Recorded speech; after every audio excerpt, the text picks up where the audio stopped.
La Dalia Negra, James Ellroy.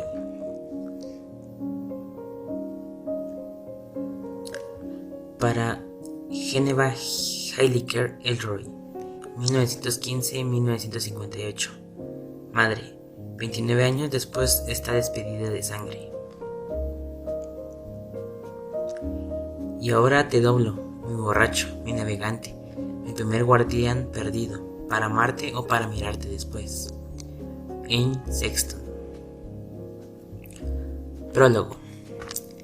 Jamás le conocí en vida. Existe para mí a través de los otros mediante la evidencia de lo que su muerte les obligó a hacer. Trabajando con el pasado solo busqué hechos, y le reconstruí bajo la forma de una muchachita triste y una puta. En el mejor de los casos, como alguien que pudo ser. Una etiqueta que podría serme aplicada también a mí. Desearía haberle podido concederle un final anónimo, relegado a unas pocas palabras lacónicas sobre el informe de un policía de homicidios. La copia en papel carbón que se manda a las oficinas de forense, más papeleo necesario para llevarle al cementerio. Lo único que había de malo en mi idea es que ella no hubiera querido que las cosas ocurrieran de ese modo. Por brutales que fueran los hechos, ella hubiese querido que tales hechos llegaran a ser conocidos, y dado que le debo mucho y soy el único conocedor de la historia, he empezado a escribir esto. Pero antes de la Dalia estuvo la relación, y antes de eso la guerra, los reglamentos militares y las maniobras en la división central, los cuales nos recordaban que también los polis éramos soldados, aunque fuésemos mucho menos populares que quienes estaban combatiendo contra los alemanes y los japoneses. Después del trabajo de cada día, los patrulleros tenían que participar en simulacros de ataque aéreo, pruebas de oscurecimiento y entrenamientos para la evacuación en caso de incendio, lo cual nos obligaba a ponernos firmes en la calle Los Ángeles, a la espera de que el ataque de un Messerschmitt nos hiciera sentir un poco menos estúpidos. La llamada para los servicios del día, siempre un orden alfabético, y un poco después de haberme graduado en la academia, en agosto de 1942, conocí a Lee, allí mismo. Ya había oído hablar de él, pero su reputación, y estaba enterado de nuestros historiales respectivos. Lee Blanchard, peso pesado, 43 victorias, 4 derrotas y 2 nulos, con anterioridad atracción regular en el estadio de la Legión de Hollywood, y yo, Bucky Blanchard, peso ligero, 36 victorias, ninguna derrota y ningún nulo, colocada una vez en el puesto número 10 del ranking por la revista Ring. Tal vez porque a Nat Fisher le divertía la mueca desafiante con la que solía contemplar a mis adversarios en una exhibición de mis dientes de caballo, pero las estadísticas no contaban toda la historia. Blanchard pegaba duro y recibía 6 golpes para poder colocar uno, un clásico cazador de cabezas. Yo bailaba, hacía fintas y buscaba el hígado, siempre con mi guardia en alto, pues temía que si recibiera demasiados puñetazos en la cabeza, mi aspecto se estropearía aún más de lo que mis dientes lo estropeaban. En cuanto a los estilos de pelea, Lee y yo éramos como el aceite y el agua, y cada vez que nuestros hombros se rozaban cuando nos repartían las tareas a primera hora del día, yo me preguntaba quién ganaría. Durante cerca de un año nos estuvimos midiendo mutuamente, jamás hablábamos del boxeo o del trabajo policial, y limitábamos nuestra conversación a unas cuantas palabras sobre el tiempo. En lo físico, éramos tan distintos como pueden ser los hombres. Blanchard, rubio, de complexión sanguínea, medio metro 82, tenía los hombros y el tórax enormes, con las piernas gruesas y arqueadas y el nacimiento de una tripa dura e hinchada. Yo era de tez pálida y cabello oscuro, 1,90 m, de flaca musculatura. ¿Quién ganaría? Finalmente dejé de intentar predecir quién sería el ganador, pero otros 2 policías habían adoptado la pregunta como suya y, durante ese primer año en la central, oí docenas de opiniones. Blanchard para un knockout rápido, Blanchard por decisión de los jueces, Blanchard paraba en el combate, siendo retirado de este por heridas, todo salvo Blanchard noqueado a su adversario. Cuando no me veían, les oía susurrar nuestras historias fuera del ring, el ingreso de Lee en el departamento de policías de Los Ángeles, sus rápidos ascensos conseguidos gracias a los combates privados a los cuales asistían los peces gordos de la policía y sus amigotes de la política, cómo capturó a los atracadores del Boulevard Citizens allá por el 39 y se enamoró de una de las chicas de los ladrones, lo que le impidió engrosar las filas de los detectives cuando la chica se fue a vivir con él. En una completa violación de las reglas del departamento sobre no mezclar el trabajo y la vida privada, y por el último, la petición de ella para dejar de boxear. Los rumores sobre Blanchard me llegaban igual que los golpes y las fintas del ring, y yo me preguntaba hasta qué punto serían ciertos. Los fragmentos de mi propia historia eran como puñetazos en el estómago, por su veracidad al 100%. El ingreso de Dewey Dachar en el departamento para escapar de problemas bastante graves, la amenaza de expulsión de la academia cuando se descubrió que su padre pertenecía al boom germano-estadounidense, las presiones sufridas para que denunciara ante el departamento de extranjeros a los chicos de ascendencia japonesa como los cuales habían crecido así, asegurar su posición dentro del departamento de policía de Los Ángeles. No le habían pedido que celebrara combates privados porque no era un buen pegador, de los que dejan inconsciente a su adversario a las primeras de cambio. Blanchard y Blanchard, un héroe y un desgraciado, acordarme de San Murakami y de Hideo Ashida, esposados y camino a Manzanar, hizo de las cosas quedaran bastante simplificadas entre nosotros dos, al principio. Más tarde entramos en acción, codo a codo, y mis primeras impresiones sobre Lee y sobre mí mismo se fueron al garate. Era a principios de junio de 1943. La semana anterior, los marineros habían peleado con unos cuantos mexicanos vestidos de cuero negro en el muelle Lick de Venice. Corrían rumores de que uno de los chicos habían perdido un ojo. Empezaron a producirse escaramuzas tierra adentro, personal de la marina procedente de la base naval del Barranco Chávez contra los pachucos de Alpine y Palo Verde. A los periódicos llegaron noticias de que los mexicanos llevaban insignias nazis, además de sus navajas de muelle, y centenares de soldados, infantes de marina y marineros de uniforme cayeron sobre las zonas bajas de Los Ángeles, armados con bates de béisbol y garrotes de madera. Se suponía que en la Brew 102 Brewery en Boyle Heights, los pachucos se agrupaban en números similar y con armamento parecido. Cada patrullero de la división central fue llamado al cuartel, y allí se proporcionó un casco de latón de la Primera Guerra Mundial y una tranca enorme conocida como sacuderos negros. Al caer la noche fuimos conducidos al campo de batalla en camiones que habían sido prestados por el ejército, y se nos dio una sola orden: restaurar la paz. Nos habían quitado los revólveres reglamentarios en la comisaría. Los jefazos no querían que ninguno 38 cayera en manos de esa asquerosa y jodida realidad mexicana argentina. Los gángsters morenos, cuando saltamos del camión en Evergreen y Wabash, llevando en la mano solo un garrote de 1,5 kg con el mango recubierto de cinta adhesiva para que no resbalara. Me sentí 10 veces más asustado de lo que jamás había estado en el ring, y no porque el caos estuviera acercándose a nosotros desde todas las direcciones. Me sentí aterrado porque en realidad los buenos eran los malos. Los marineros estaban reventando a patadas todas las ventanas de Evergreen. Infantes de marina con sus uniformes azules destrozaban sistemáticamente las farolas, lo cual producía que cada vez más y más oscuridad en la que poder trabajar. Soldados y marineros de agua dulce habían dado de lado la rivalidad entre las distintas armas y volcaban los coches aparcados ante una bodega al tiempo que jovencitos de la marina, vestidos con sus acampanados pantalones blancos, molían a golpes a un grupo de mexicanos, al que superaban con mucho en número. En un portal de al lado, en la periferia de la acción, pude ver como unos cuantos de mis compañeros se la pasaban en grande con gente de la patrulla costera y policías militares. No sé cuánto tiempo permanecí allí, quieto y aturdido, mientras me preguntaba a mí mismo qué debía hacer.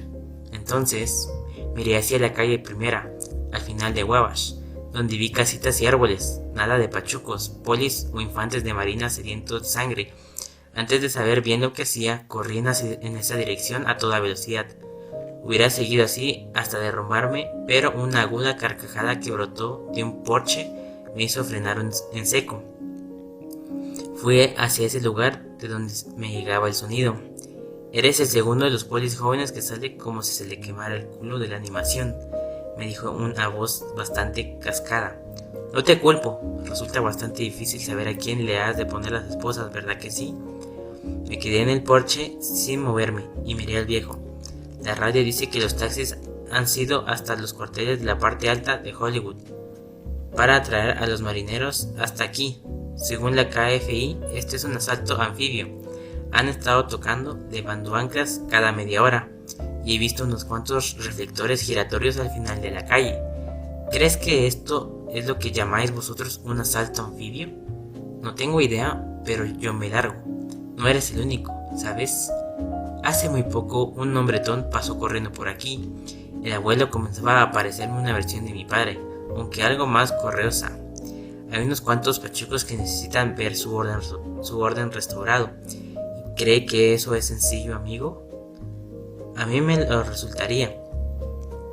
El viejo lanzó una risita de placer.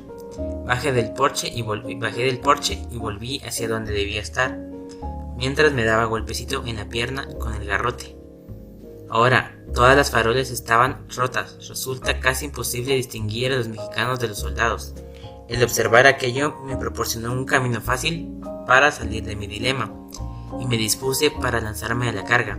Entonces, a mi espalda oí gritar "Bleacher", y supe quién era el otro tipo que también había salido corriendo.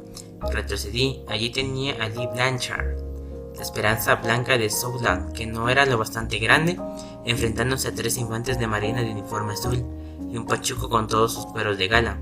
Los tenía acorralados en el camino que cruzaba el patio de una cabaña bastante maltrecha, y los rechazaba con rápidos gestos de sus sacudenegros.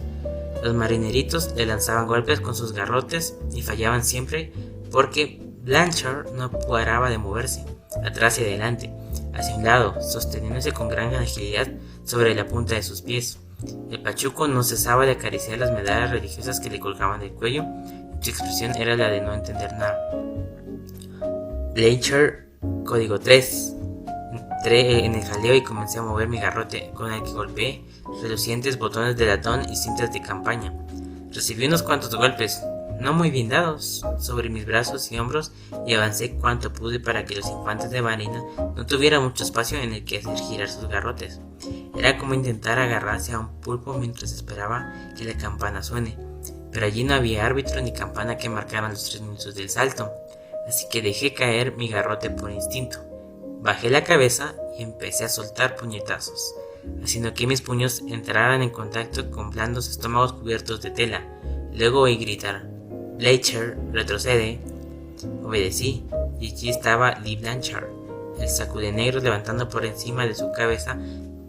Los infantes de marina se quedaron paralizados. El garrote bajó con rapidez. Una vez, 2, 3 limpios golpes sobre los hombros. El trío quedó reducido a un confuso montón de ropas azules. "A jugar en Trípoli, cagones", dijo Blanchard, y se volvió hacia el pachuco. "Hola, Thomas". Meneé la cabeza y me estiré. Los brazos y la espalda me dolían y sentí un sordo latir en los nudillos de mi mano derecha. Blanchard estaba esposando al mexicano.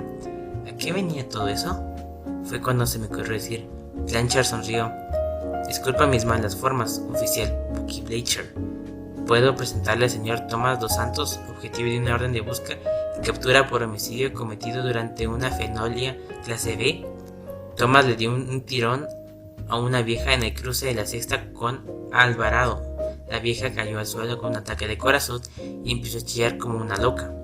Thomas tiró el bolso y salió corriendo como si viera del infierno. Dejó un hermoso juego de huellas dactilares en el bolso y tantos testigos oculares como desees. Blanchard le dio un codazo al mexicano. ¿Hablas en inglés, Thomas? Dos Santos meneó la cabeza. No. Blanchard movió la suya con aire de tristeza. Está frito. Homicidio en segundo grado en un viaje a la cámara de gas para los chicanos. Ese chaval diría el gran Dios dentro de 6 semanas.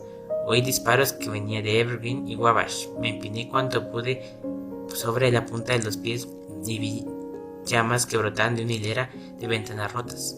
Llamas que se convirtieron en una cortina de estallidos blancos y azules como llegaron a los cables del teléfono y en el tendido del tranvía. Miré hacia el suelo donde los marines estaban y uno de ellos me hizo un gesto obsceno con el dedo. Espero que esos tipos no te hayan tomado el número de la placa, dije. Sí, lo han hecho. Que los jodan del revés. Señalé hacia un grupo de palmeras que se había incendiado y convertido en bolas de fuego. Esta noche no conseguiré meterle en Chirona. ¿Has venido aquí para darle una paliza a esos o qué? ¿Pensaste? Blanchard me hizo callar con unos puñetazos juguetón que se tuvo justo antes de estrellarse en mi insignia.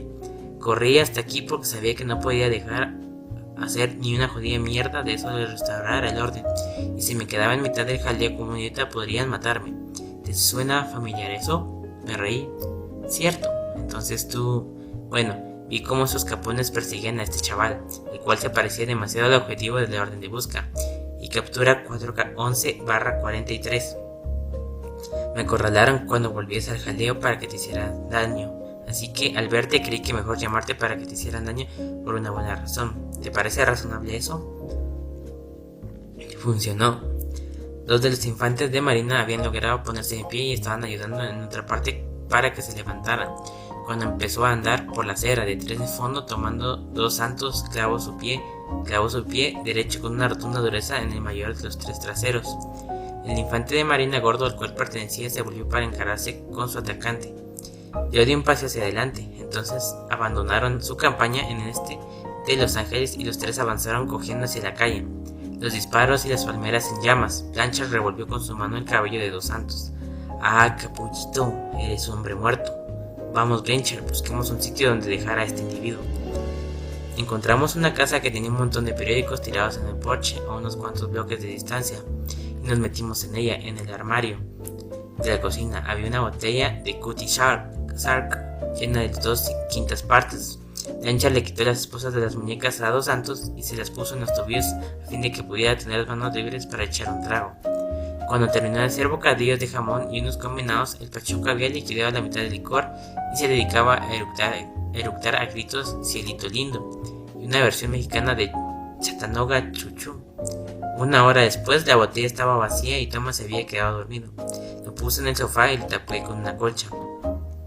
En el noveno de su clase que pilló en 1943, comentó Blanchard, dentro de 6 semanas él está chupando gas.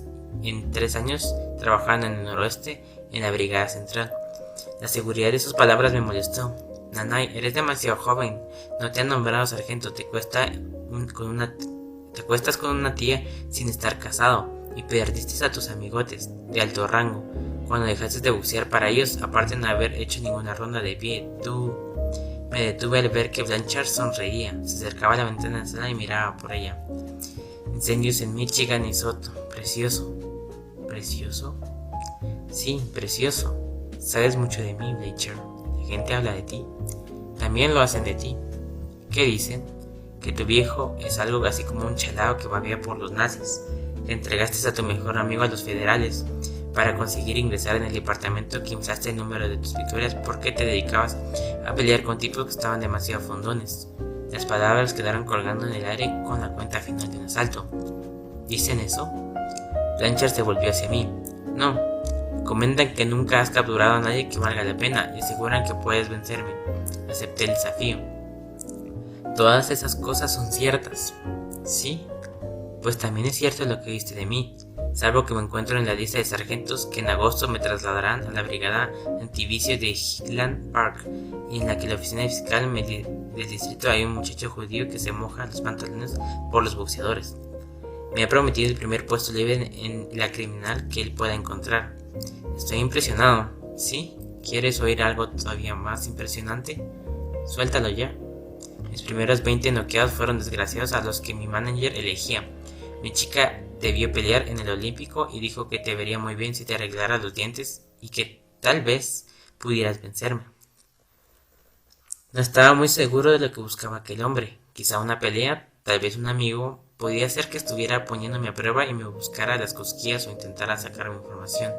Señalé hacia Tomás dos Santos que se le retorcía en su modorra alcohólica. ¿Qué hay del mexicano? Lo llevaremos a la comisaría mañana por la mañana. Tú serás quien le lleve. La mitad del premio es tuyo. Oh, gracias, pero no. De acuerdo, socio. No soy tu socio. Puede que algún día lo seas. Tal vez nunca lo sea. Blanchard, puede que tú lo trabajes en la criminal, comas papeles y te encargues de mandarle más papeles a los capados de la parte alta. Y puede que me chupe mis 20 años, que cobre mi pensión y me largue a buscar un trabajo tranquilo en algún otro sitio. Podrías ir con los federales, de que tienes amigos en el departamento de extranjeros. No sigas con ese tema, no me presiones tanto. Blanchard miró de nuevo por la ventana. Precioso, serviría para una postal. ¿Qué Querida mamá, ojalá estuvieras aquí para ver los pintorescos motín racial de Los Ángeles Este. Tomás dos Santos se revolvió y murmuró algo. Inés, Inés, ¿qué es Inés? Blanchard fue a un armario y encontró una vieja manta de lana que le echó por encima. El calor prestado por la manta pareció calmarle. Sus balbuceos se apagaron. Ches la ferme, dijo después. ¿Cómo? Busca a la mujer, incluso con media botella dentro del viejo. Tomás no es capaz de olvidar a Inés. Te apuesto 10 contra 1 a que cuando entre en la cámara de gas, ella estará justo allí a su lado. Quizá tenga éxito en la apelación de 15 años de cadena perpetua y en 20 años a la calle. No, es hombre muerto. Cherches le femme, Buki. Acuérdate de eso. Recorrí la casa en busca de un sitio donde poder dormir y al fin me decidí por un dormitorio en la planta baja, con una cama demasiado corta para mis piernas y un colchón lleno de bultos. Al tenderme en ella escuché sirenas y disparos a lo lejos. Me fui quedando dormido poco a poco y soñé con mujeres, demasiadas casas en número y con demasiado tiempo entre una y otra. Por la mañana los disturbios se habían enfriado, el cielo había quedado cubierto con una capa de ceniz y las calles llenas de botellas de rotas, garrotes y bates de béisbol abandonados. Blanchard llamó a la comisaría de Hollebeck para que un coche patrullera transportara a su noveno delincuente de 1943 a una celda del Departamento de Justicia. Tomás dos Santos lloró cuando los patrulleros le apartaron de nosotros. Blanchard y yo nos dimos la mano en la acera y luego seguimos caminos separados hacia la parte de alta de la ciudad. Él a la oficina del fiscal distrito para escribir su nuevo informe sobre la captura del ladrón y bolsos. Yo a la estación central y a nuevos deberes. El Consejo Ciudadano de Los Ángeles declaró ilegal la cazadora de cuero y Blanchard y yo volvimos a nuestras cortes conversaciones previas a la asignación de puestos y todo lo que había firmado con tan molesta certeza esa noche en la casa vacía acabó por convertirse en realidad. Blanchard fue ascendido a sargento y trasladado a la brigada antivicio de Highland Park a primeros de agosto. Tomás dos Santos entró a la cámara de gas una semana más tarde. Transcurrieron 3 años y yo seguía metido en un patrullero con radio de la división central. Entonces, una mañana le eché un vistazo al talón de ascensos y cambió de puesto. En la cabecera de la lista vi Blanchard Leland. C. Sargento, Brigada Antivicios de Highland Park a la Brigada Criminal Central. Efectiva, 15 del 9 del 46. Y por supuesto, nos convertimos en compañeros. Cuando vuelvo a la lista hacia atrás, sé que él no poseía ningún don profético. Se limitaba a trabajar para asegurar su propio futuro, en tanto yo avanzaba como un caminar incierto hacia el mío. Lo que continúa su acoso en mi mente, en su voz ronca e inexpresiva cuando decía Cherches la femme. Porque nuestra lesión no fue nada, solo un torpe camino para llevarse a la Dalia. Y al final de ese camino, ella acabaría poseyéndonos a los dos por completo.